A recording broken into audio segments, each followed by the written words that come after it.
Hi, I think you're gonna like the selection of games that we'll cover today, as non-combat, non-flight and non-racing simulations leave only those that are the most unusual and creative. And if we exclude AAA stuff from them, we're left with a very interesting bunch. I mean, just see for yourself. The very first time I played Life and Death was at school. It was already a rather old game then, but it was one of the few that were installed in our computer classrooms. I think the others were one of the Dooms, Deluxe Ski Jumping, and some kind of a generic Super Mario knockoff. Whatever. Life and Death, being the simulation of a surgeon, was mesmerizing. I mean, I was not aware that such games existed, and yet, not only they did, but were also very deep, detailed and realistic. Now, saying that I've performed 100 times more accidental in-game killings than successful surgeries would be an understatement. But I was young, I didn't have access to the manual, and while my English was decent, there were bits and pieces here and there, especially the names of various conditions, that sounded like names of spells from AD&D to me. Well, come to think of it, they probably still do. I mean, stuff like appendicitis or aneurotic aorta do sound like something that should end with the enemy freezing or exploding in a fiery blaze. Maybe both, I'm not versed in magic. Well, if not operated, they probably do still explode actually. Anyway, as you see in the video, I'm no better now than I was years ago.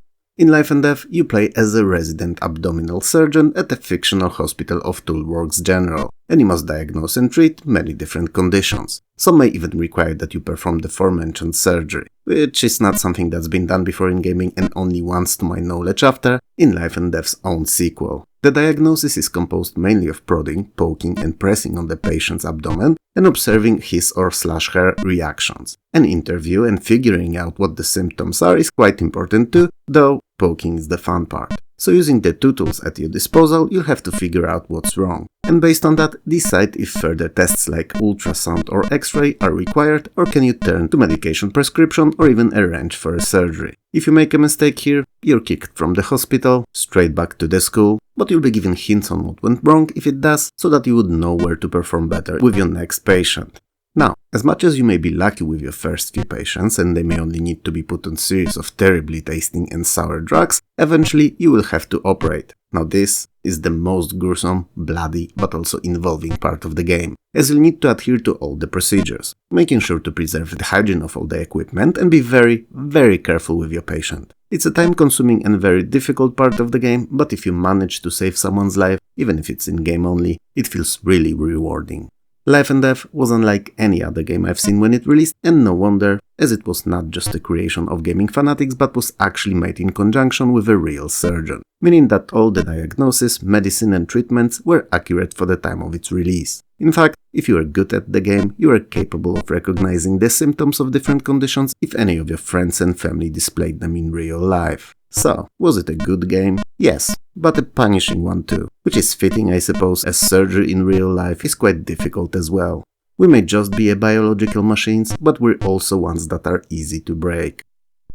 Hidden Agenda is a government simulation game set in a fictional post-revolutionary Central American country of Camerica. You play as a newly elected president after a country has been liberated from the rule of a corrupt dictator farsant and clique of his faithful subordinates. Your goal is to create a cabinet and begin the near-impossible task of rebuilding the country from ground up. The game begins with a press conference where you're asked a series of questions that will help to establish which social class your government is likely to favor. After that setup, everything is in your hands and you'll have a mountain of work cut out for you. The game is divided into seasons during which you need to make numerous decisions, often based on proposals of your advisors. You'll contact important individuals and representatives of all main political parties, making sure to keep all of them happy or in the worst case content, as they are crucial in your rebuilding efforts.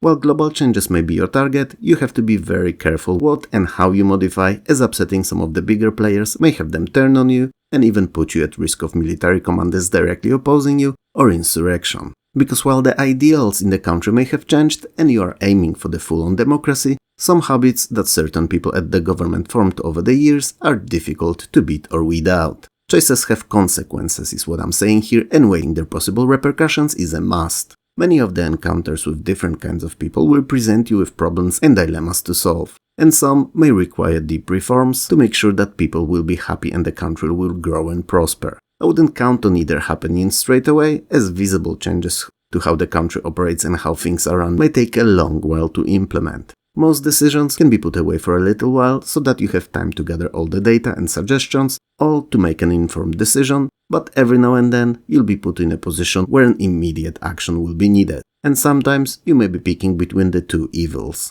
as no option may be optimal or in the best interest of the country, but a choice between them will be needed to keep peace and the political machine running.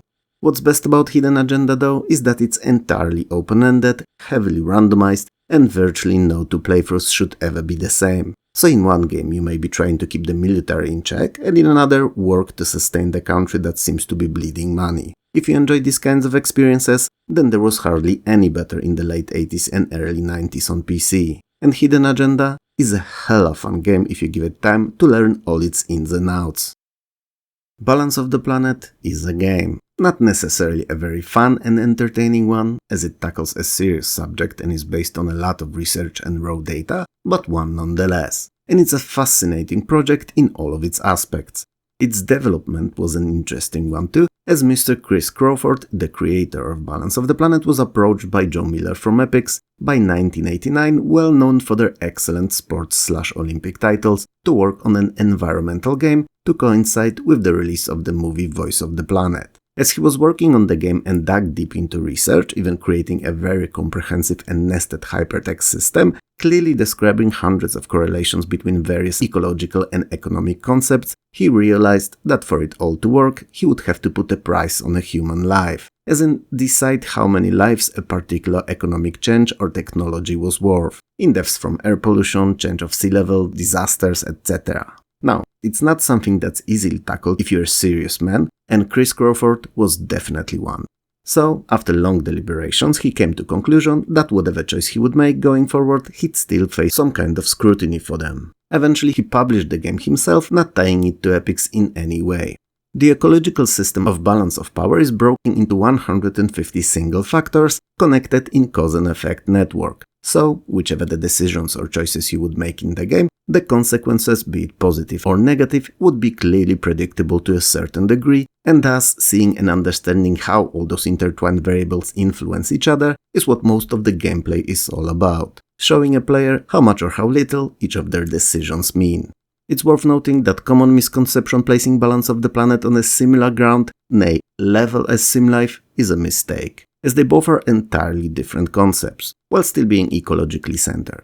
You take no direct actions in Balance of the Planet and instead decide upon implementation of numerous different policies governing the globe. For instance, allowing forests to be cleared changes the level of CO2 in the air, which affects the global warming. Global warming in turn melts the ice caps and increases the sea levels. On the contrary, if you decide on raising taxes on coal, then CO2 emissions will lower, but the strain on other forms of energy production will rise exponentially. So, investing in renewable energies may seemingly be the best choice, and while it appears to be a logical solution and problem solved in 1 to 3, in reality, the amount of money needed to be drowned in this to reach similar power output levels would put a multiple years long strain on your budget and left no money to spend on other expenses. It's a gross oversimplification of the underlying systems obviously, but I'm sure you get the gist. Like I said initially, balance of power is not fun, but it's really involving and interesting to work out. You may even find yourself unable to put it away for a game or two because it's like a huge puzzle of rewards and punishments that need balancing, but feels like it's impossible to achieve, kinda like our real planet currently is.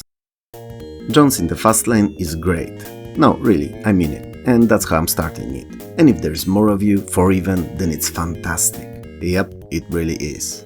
Alright, it's probably best that I said something about it though and not just praise it to the moon, not basing those praises on anything concrete, right? So, it's basically a person's life simulator presented in a turn-based board format. The board represents the city that you live in and different places on it, locations, services or opportunities around it. At the beginning of the game you have to pick your goals that you'll be striving to achieve, and they can be centered around money, happiness, education or career. The higher you set them to, the longer the game will take. Wealth is achieved by having a certain amount of money in the bank, shares and cash in hand. Happiness is achieved by other goals, acquiring goods and taking time off work. Education is reached by completing the available university qualifications, and the number of these required to get is dependent on how high you've set that particular goal. Career is completed by climbing the ranks of your chosen occupation to reach the management position. Each of the goals will take a while to get, but it will be so fun along the way, you wouldn't believe. Each turn represents a week of your life, and within each, every action that you take eats up a portion of the available time. You can move around the board in either direction and as far as you'd like to, provided that you have enough spare time to do so, because even movement takes time. Which kinda makes sense for anyone who's ever been stuck in a traffic jam, especially if you really needed to pee. It's nearly always advisable to start with seeking employment, as you'll need money not only for many of the actions that you'll perform during your life, but also for the end of the week. When on weekends, oh what a weekend event plays out, using up a portion of it on entertainment activities. Funny enough, if you purchase something new during the week, the weekend event is likely to be based off that purchase. If you deposit your money at the end of the working week in the bank though, you'll have no left to spare and the event won't take place. Initially, when you have no education or work experience, there's not much to choose in terms of jobs and only the lowest paid entry positions are available. But as the time passes, you'll get experience and enroll in various courses, you'll be able to get promoted or switch to higher paying industries.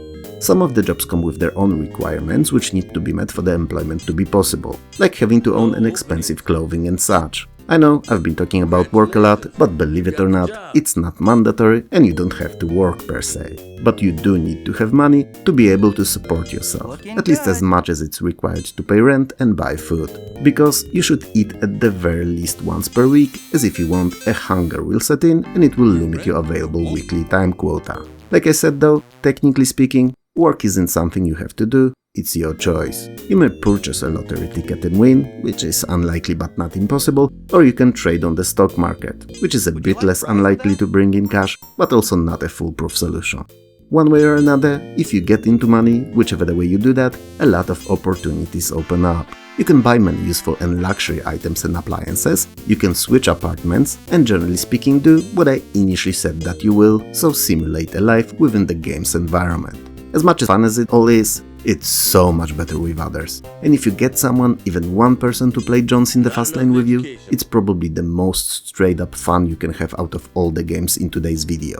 While getting to your pre-chosen goal is barrel of laughs and all, it has to be noted that the game also has many negative fail states, like being pickpocketed, robbed, or the bank may have a glitch in their system that removes any trace of your savings from it. How convenient for the bankers, right?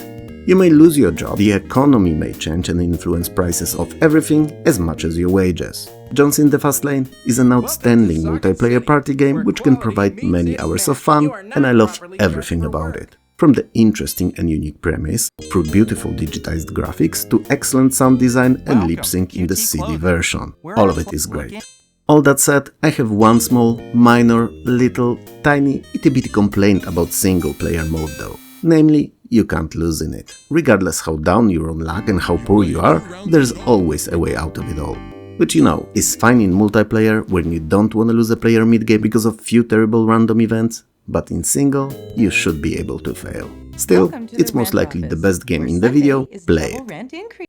SimLife, which full title is actually SimLife the Genetic Playground, is an interesting and very eco-centric title.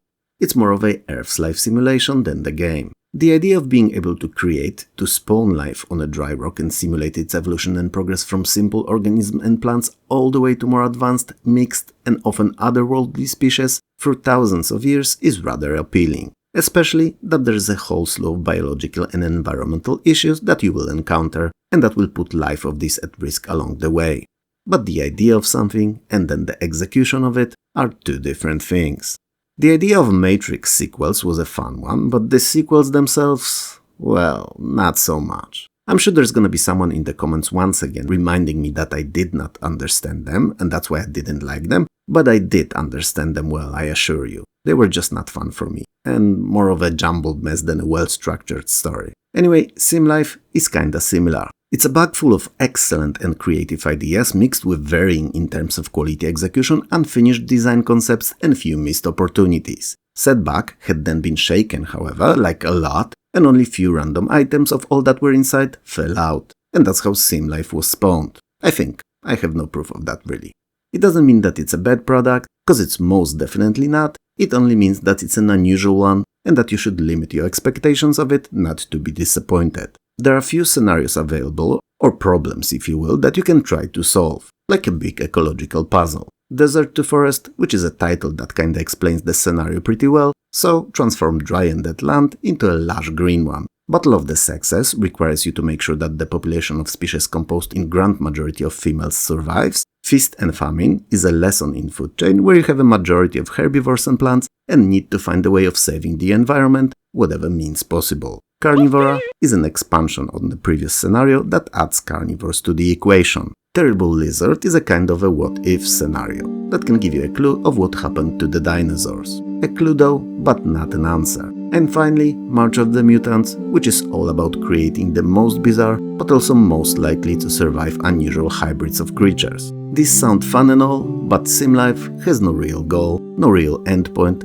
and you can just play it forever. Toying with genes and plants and animals, and customizing them to the environment, planet's current at the time ecosystem, and the specifics of its at the time food chain. And believe it or not, but all I said is like a tip of an iceberg. It's like a speck of ice on top of the frozen mountain of it. That's how big the game is. And no wonder, as it came with a 200 pages strong manual and a very useful built-in tutorial that gives you a rundown of the basics of its operation, while all the more advanced and deep concepts you'll need to learn on your own experimenting. SimLife can be fun, but there's only a very limited subset of gamers that will enjoy it more than the idea of it. Because while it sounds amazing, with a near limitless scope of possibilities when spoken about, the gameplay is not an action-packed, colorful romp you'd expect from a game where one kind of carnivores can rule the planet by devouring all other creatures. In SimLife, the quote-unquote action are the tiles disappearing after being walked over by other tiles. All presented in a very junky, utilitarian-looking graphics that I feel are just there to cover the series of Excel sheets running below it. It's fun if you're into it, and it's super boring if you're not. Dinopark Tycoon, as it's easy to guess, is a dinosaur park simulation, so a virtual Jurassic Park in the palm of your hand. Nope, again, in your imagination. No, that's not it. On your small flickering screen. Yep, I'll let this one slide, not editing it, not on a weekend. But it's all on a micro scale and with less killings. Like, none at all. The goal here is to build a prosperous and entertaining amusement park centered around dinosaurs. So, a zoo for creatures long gone.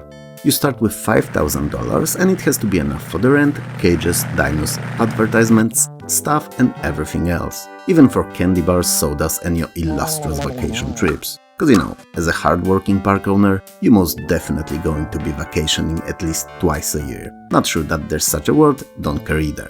Let's stop here for a second. It's 2024. Tell me, what can you get for $5,000 today? Not all that, that's what. Anyway, you'll have to get appropriate land, fence it and prepare separate areas for different kinds of dinos. There are different degrees of strength of the fences depending which dinosaurs are going to be kept within them, and they naturally differ in price. When all that's done, dinos are placed within their enclosures, food is bought for them and stuff hired, it's time to secure other concessions such as bathrooms, gift shops, parking lots and the likes. Advertisements are also crucial in making sure that there's a steady supply of heads willing to see the big lizards and money going to your pocket. There's few ways other than the tickets to earn money, directly or indirectly by increasing the visitors count, and chief among them are the rotation of different dinos to keep the park attractive, selling of dinosaur babies, which sounds terrible but such is life, hiring of tour guides or increasing number of the aforementioned concession stands. You can also increase the profit by decreasing the spending, so to speak, so instead of buying the food for herbivores for instance,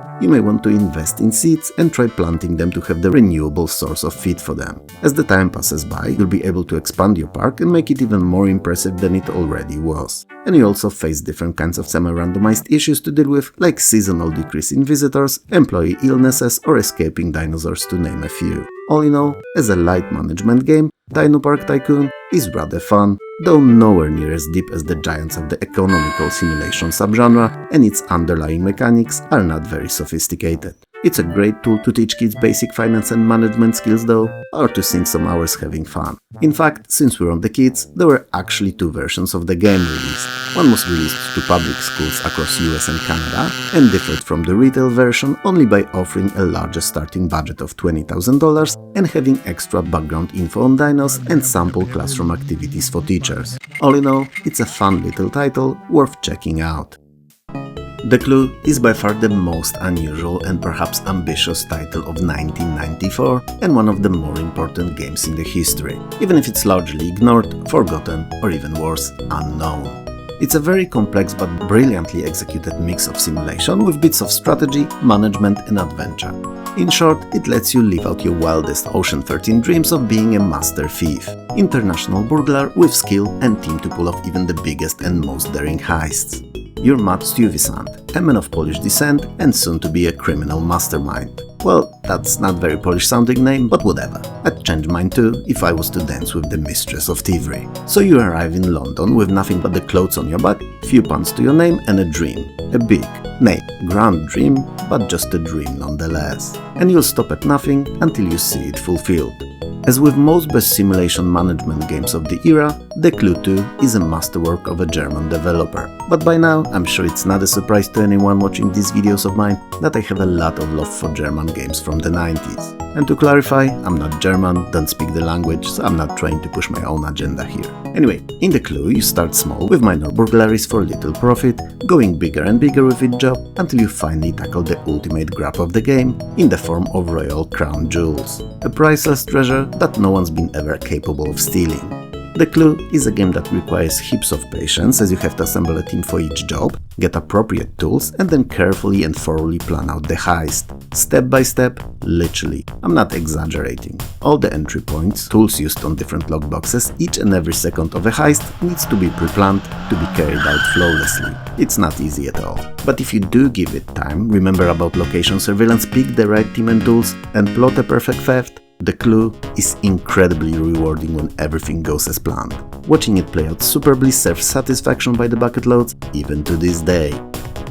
Lion is a sequel to year prior's Wolf and an excellent wildlife simulation. I'm sure it's not a surprise, but you're in control of a lion on a vast, beautiful and full of life plains of Serengeti. Now, I'm no animal expert, but they look, or at least looked, as the best place to be if you're a lion, as opposed to a zoo or someone's hard, cold stone floor as a skin in front of a fireplace. The game lets you play a singular lion or lioness that has herself and if necessary her cubs only to take care of, or you can control a whole pride of 20 lions as an Omega, nay, Giga Chad lion boss. Either way, you can go through it all in a mission mode where you have particular objectives to fulfill in each of the scenarios, or a simulation mode in which you're literally just simulating a lion's life, going through everything the missions offer and much more. It's a sandbox mode for all intents and purposes and in my opinion, the main mode of the game, as I think of the missions as of extended tutorial so to speak.